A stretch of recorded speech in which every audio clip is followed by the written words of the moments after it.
जब हिजबुल्लाह और हमास का डबल खतरा खड़ा हो गया है तो बाइडेन ने एक बहुत ही खतरनाक बम इजराइल भेजने का फैसला कर लिया। इस बम को दुनिया बालाकोट वाले बम के नाम से भी जानती है। अब इसे गाजा का नया बवंडर भी कहा जा रहा है। क्यों? जरूर देखिए कच्चा चिट्ठा के जरिए।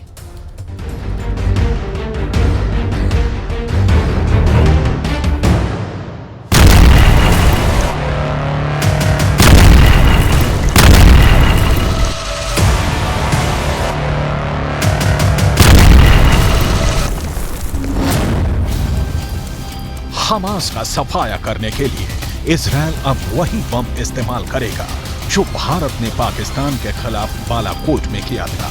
ये ऐसा बम है जिसे जहां ऑर्डर मिलता है तो बस वहीं गिरता है। ये दुश्मन को चुन चुन कर मारता है और अब इजराइल इसी बम से हमास को खत्म करना चाहता है।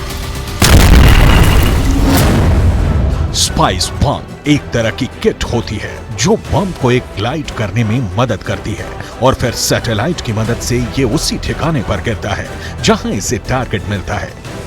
ये इजराइल की बनाई गई टेक्नोलॉजी है जिसका उत्पादन अब अमेरिका में हो रहा है।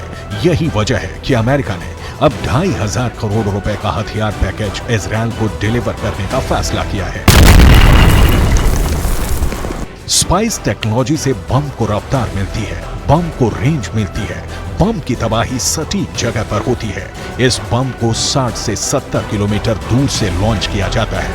यह बम इजराइल की हथियार तकनीक की पहचान माना जाता है और अमेरिका में उत्पादन करने के बाद यह हथियार वापस इजराइल को मिलने जा रहा है।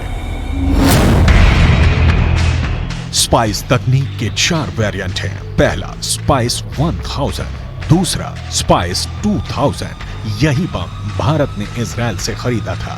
तीसरा स्पाइस 250, चौथा और सबसे नया वेरिएंट है स्पाइस 250ER यानी एक्सटेंडेड रेंज यानी ज्यादा रेंज। गाजा पर बमबारी के लिए इजराइल को अमेरिका से जो पैकेज मिल रहा है उसके कई मायने हैं। एक ये भी बात है कि क्या इजराइल के बम कम पड़ने लगे हैं? क्या 25,000 टन से गाजा को समतल करने के बाद इजराइल के बम का गोदाम खाली हो चुका है? इस वक्त गाजा पर बमबारी जारी रखने के लिए अमेरिका इजराइल की लाइफलाइन बनकर आया है। उसके 2 समुद्री बेड़े इजराइल के आसपास ही तैनात हैं ताकि युद्ध का दायरा अगर बढ़ता है तो इजराइल को कवर फायर दिया जा सके। ये दोनों समुद्री बेड़े परमाणु बम से लैस हैं, इसलिए डर ये भी सता रहा है कि अगर हमास का खात्मा नहीं हुआ और इजराइल के दुश्मनों ने उस पर चौतरफा हमला किया तो क्या परमाणु बम एक्टिव हो सकता है?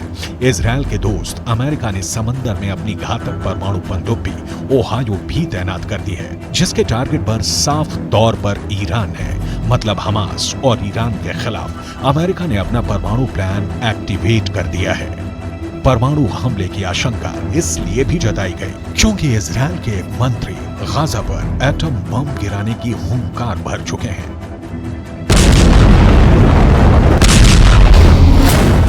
अब रूस ने भी परमाणु बम की नुमाइश करके अपनी नीयत साफ कर दी है जिसके बाद अमेरिका घबराया हुआ है। बाइडेन ने अपने नए परमाणु बम पर काम करना शुरू कर दिया है। अमेरिका ने नया परमाणु बम बनाने का ऐलान किया है।